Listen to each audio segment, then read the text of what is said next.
শুরুতেই আজকে বিশেষ বিশেষ সংবাদের হেডলাইন্স।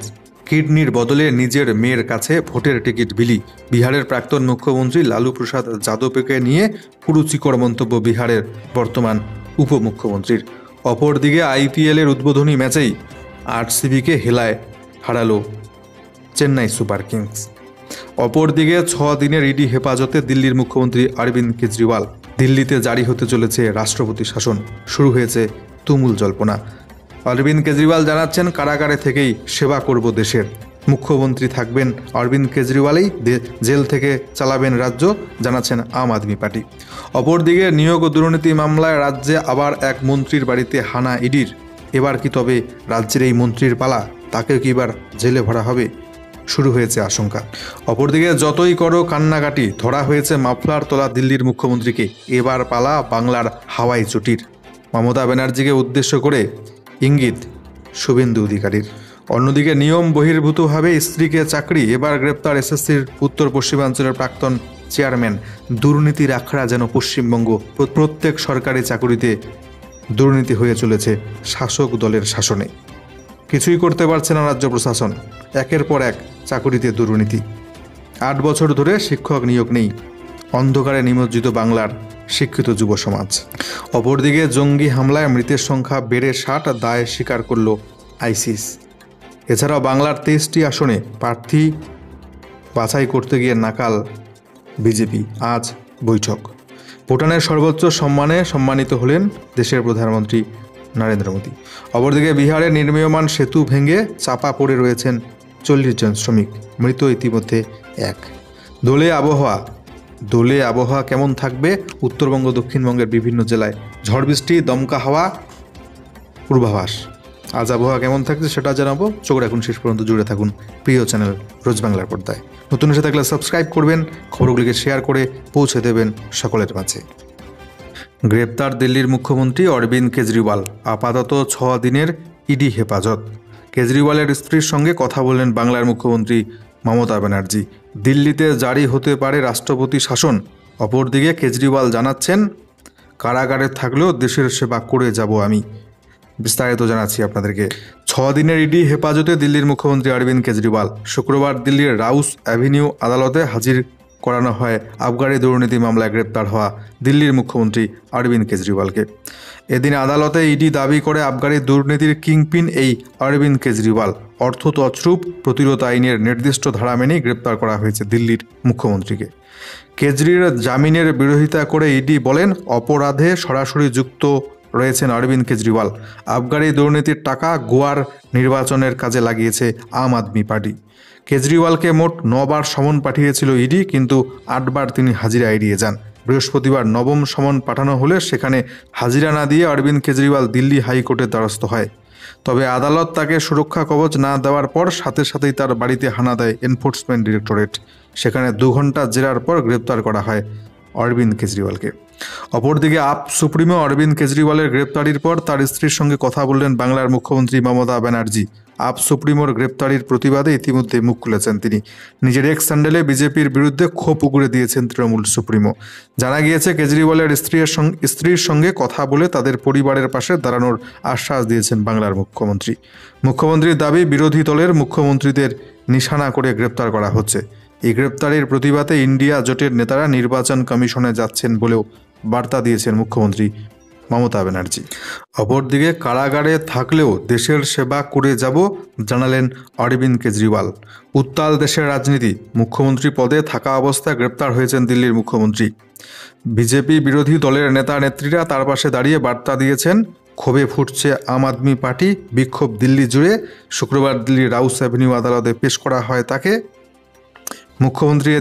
দিল্লির মুখ্যমন্ত্রী এদিন জানান, কারাগারে বন্দি থাকলেও দেশের সেবা করে যাব আমি। অপরদিকে দিল্লিতে জারি হতে পারে রাষ্ট্রপতির শাসন, ছড়াচ্ছে জল্পনা। স্বাধীন ভারতে তিনি প্রথম মুখ্যমন্ত্রী যিনি মুখ্যমন্ত্রীর পদে থাকা অবস্থায় গ্রেপ্তার হয়েছেন। আম আদমি পার্টি সাফ জানাচ্ছে, নতুন মুখ্যমন্ত্রী নিয়ে কোনো ভাবনা নেই তাদের। জেল থেকেই সরকার চালাবেন কেজরিওয়াল।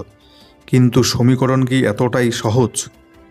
নাকি জেল থেকে সরকার চালাতে গিয়ে আদতে দিল্লির ওপর রাষ্ট্রপতি শাসনের আশঙ্কা বাড়ছে প্রতি মুহূর্তে। বৃহস্পতিবার রাত থেকেই সেই জল্পনা ছড়িয়েছে। শুক্রবার আশঙ্কা বাড়িয়েছেন জম্মু এবং কাশ্মীরের প্রাক্তন মুখ্যমন্ত্রী। জম্মু এবং কাশ্মীর ন্যাশনাল কনফারেন্সের নেতা ওমর আবদুল্লাহ বক্তব্যে জল্পনা ছড়িয়েছে। শুক্রবার তিনি বলেন, মুখ্যমন্ত্রী অবস্থায় জেলে থাকলে বিজেপির কাছে সুযোগ থাকবে সেখানে, অর্থাৎ দিল্লিতে রাষ্ট্রপতি শাসন জারি করার। এই মুহূর্তে আম আদমি পার্টি কেজরিওয়ালকে মুখ্যমন্ত্রী পদে বহাল রাখার যে বার্তা দিচ্ছে তাকে অজুহাত বানিয়ে নয়া দিল্লিতে রাষ্ট্রপতি শাসন জারি করতে পারে বলে আশঙ্কা করা হচ্ছে।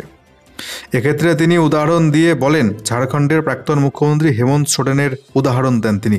হেমন্ত সোরেনকে জেরার সময় গ্রেপ্তারির আগে হেমন্ত সোরেন শর্ত দিয়েছিলেন তাকে মুখ্যমন্ত্রীর পদ থেকে ইস্তফা দেওয়ার জন্য রাজভবনে যাওয়ার সুযোগ না দিলে তিনি সই করবেন না অ্যারেস্ট মেমোতে।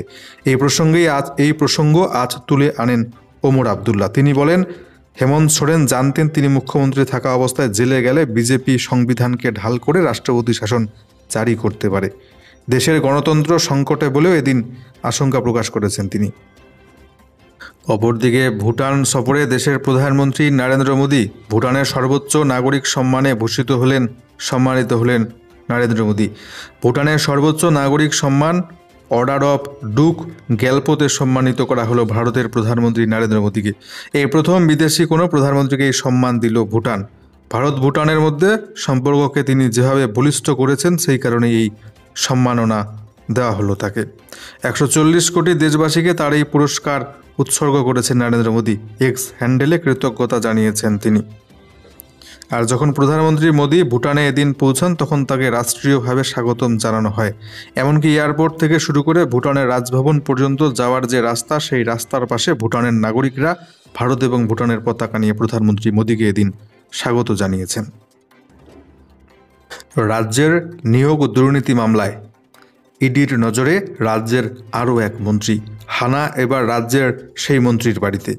বোলপুরের বিধায়ক তথা রাজ্যের মন্ত্রী চন্দ্রনাথ সিংয়ের বাড়িতে এবার সাত সকালে হানা দিল ইডি।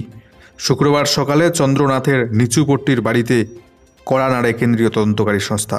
3টি গাড়ি করে সেখানে এসে পৌঁছয় এনফোর্সমেন্ট ডিরেক্টরেট আধিকারিকরা। বাইরে দিয়ে চন্দ্রনাথের গোটা বাড়ি ঘিরে ফেলে কেন্দ্রীয় বাহিনী। প্রাথমিক নিয়োগ দুর্নীতি মামলা তদন্তে নেমে উঠে আসে রাজ্যের ক্ষুদ্র এবং কুটির শিল্প মন্ত্রী চন্দ্রনাথের নাম। সেই সূত্রে এদিন সকালে মন্ত্রীর বাড়ি পৌঁছয় কেন্দ্রীয় তদন্তকারী সংস্থার আধিকারিকরা।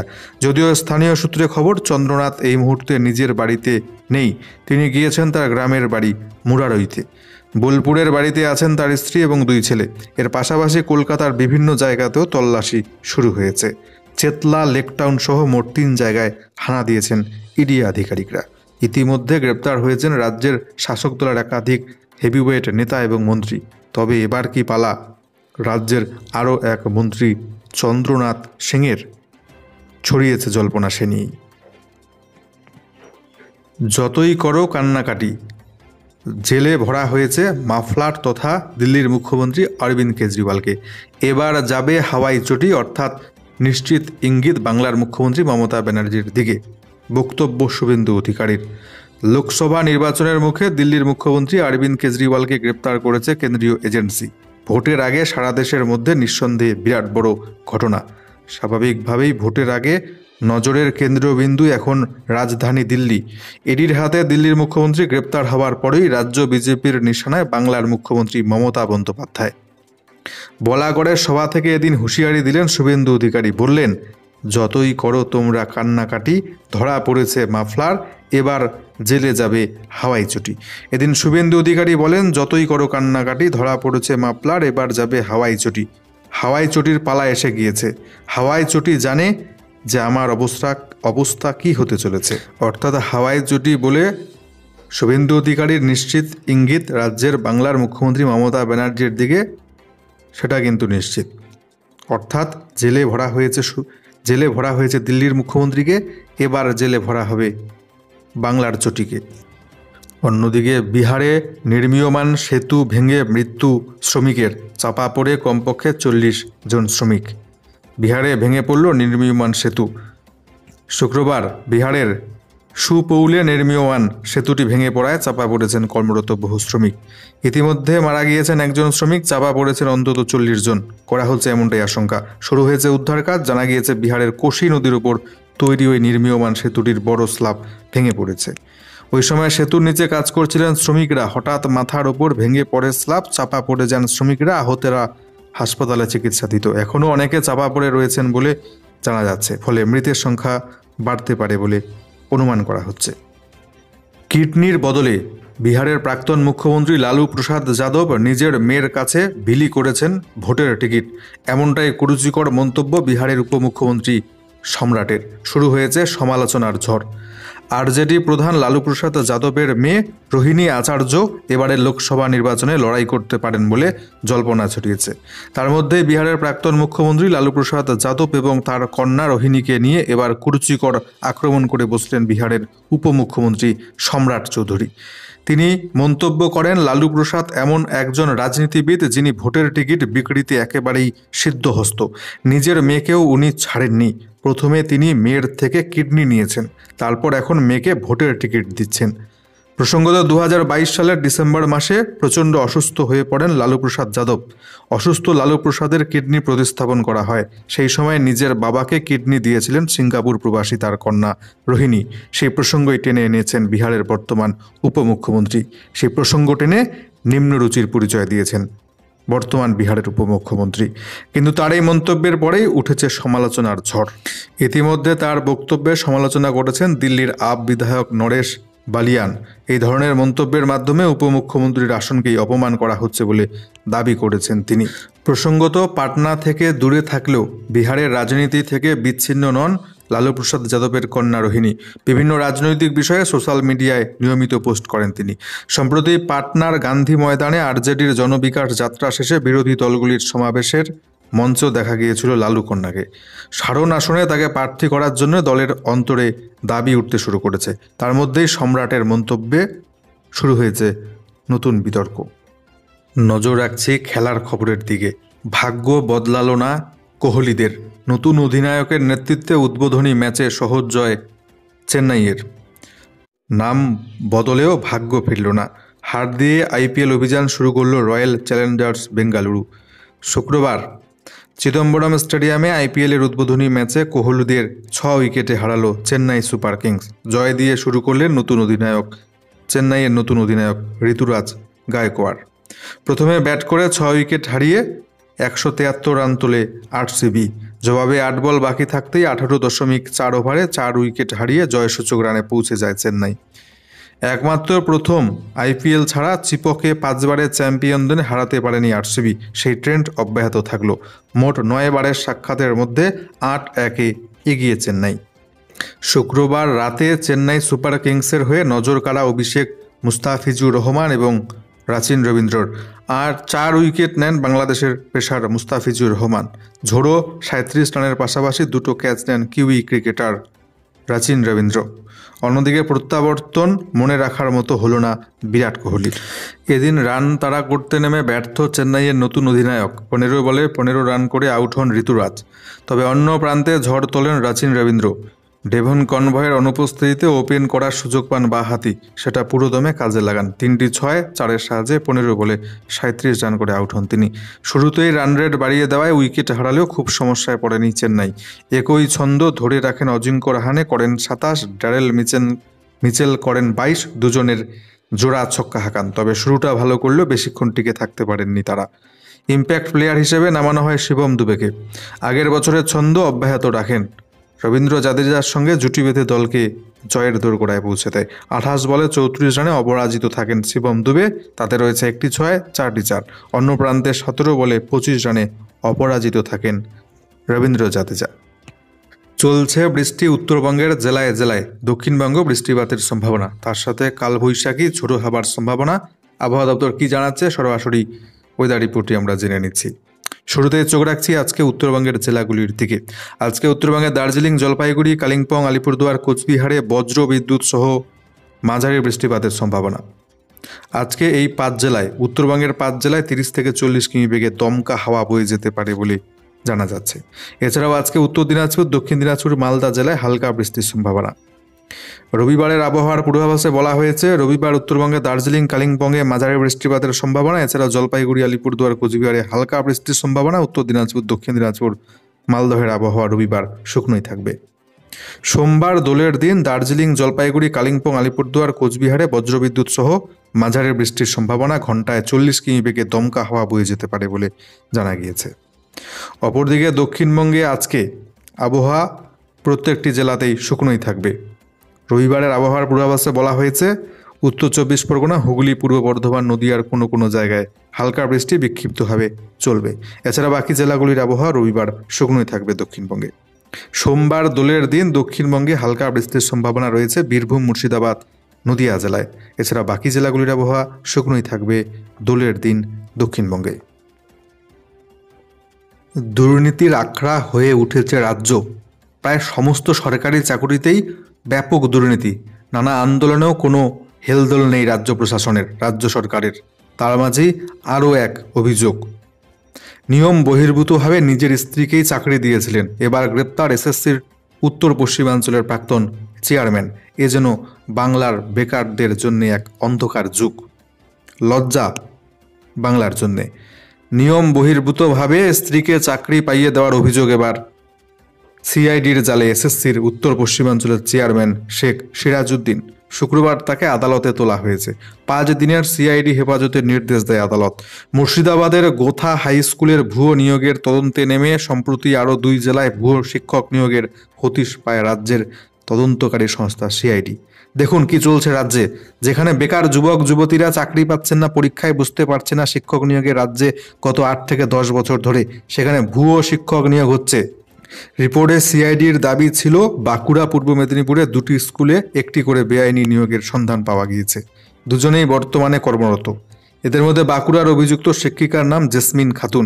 2011 সালে স্কুল শিক্ষক নিয়োগের পরীক্ষার প্যানেলের নিরিখে 2019 সালে তাকে নিয়োগ করা হয়েছে বলে অভিযোগ। অথচ ততদিনে ওই প্যানেলের মেয়াদ ফুরিয়ে গিয়েছিল। নিয়োগের সময় জেসমিনের স্বামী শেখ সিরাজউদ্দিন বাঁকুড়ার সালডিহা কলেজের অধ্যক্ষ এবং এসএসসির পশ্চিমাঞ্চলের চেয়ারম্যান ছিলেন। ফলে স্বাভাবিকভাবেই তার দিকে ছিল অভিযোগের তীর। পরবর্তীতে শেখ সিরাজউদ্দিনের বিরুদ্ধে পদক্ষেপ করে এসএসসি। অভিযোগ উঠতেই শেখ সিরাজউদ্দিনকে স্কুল সার্ভিস কমিশনের উত্তর এবং পশ্চিমাঞ্চলের চেয়ারম্যানের পদ থেকে সরিয়ে দেওয়া হয়। এরপর গত ফেব্রুয়ারিতে জেসমিন খাতুন গ্রেপ্তার হন। এবার সিআইডির জালে শেখ সিরাজউদ্দিন। প্রসঙ্গত 2015 সালের এসএসসির বাতিল করা প্যানেলের ভিত্তিতে 2019 সালের নভেম্বরে কাজে যোগ দেন জেসমিন খাতুন। বাঁকুড়ার ইন্দোপুর ব্লকের ভত্রা শ্রী দুর্গা বিদ্যায়তন হাই স্কুলে সংস্কৃতের শিক্ষিকা হিসেবে নিযুক্ত হন তিনি। ভয়াবহ জঙ্গি হামলা। মস্কোর জঙ্গি হামলায় মৃতের সংখ্যা বেড়ে 60। দায় স্বীকার আইসিস জঙ্গি গোষ্ঠীর। ভয়ানক সন্ত্রাসবাদী হামলায় কেঁপে উঠল রাশিয়ার রাজধানী মস্কো। ইতিমধ্যেই এই হামলায় মৃতের সংখ্যা বেড়ে দাঁড়িয়েছে 60।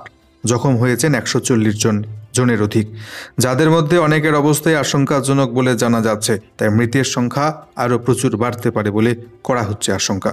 এর মধ্যেই এই ভয়াবহ হামলার দায় স্বীকার করেছে জঙ্গি সংগঠন ইসলামিক স্টেট। একটি টেলিগ্রাম চ্যানেলে হামলায় তাদের হাত থাকার বিষয়ে আইসিস স্বীকার করেছে বলে খবর। গতকাল মস্কোর ক্রোকাস সিটির একটি কনসার্ট হল এবং শপিং মলে ক্ল্যামোফ্লাজ পোশাক পরে ঢোকে জনা 5 জঙ্গি। ঢুকেই স্বয়ংক্রিয় বন্দুক থেকে এলো পাথারি গুলি চালাতে শুরু করে। ছোড়া হয় গ্রেনেড। যদিও জঙ্গিরা বর্তমানে কোন অবস্থায় রয়েছে তা স্পষ্ট নয়। কনসার্ট হলে একটি অনুষ্ঠান উপলক্ষে জড়ো হয়েছিলেন প্রায় 4000 মানুষ। ইতিমধ্যে ঘটনায় শোক প্রকাশ করেছেন ভারতের প্রধানমন্ত্রী নরেন্দ্র মোদী। পুতিন জখমদের দ্রুত আরোগ্য কামনা করে চিকিৎসকদের ধন্যবাদ জানিয়েছেন।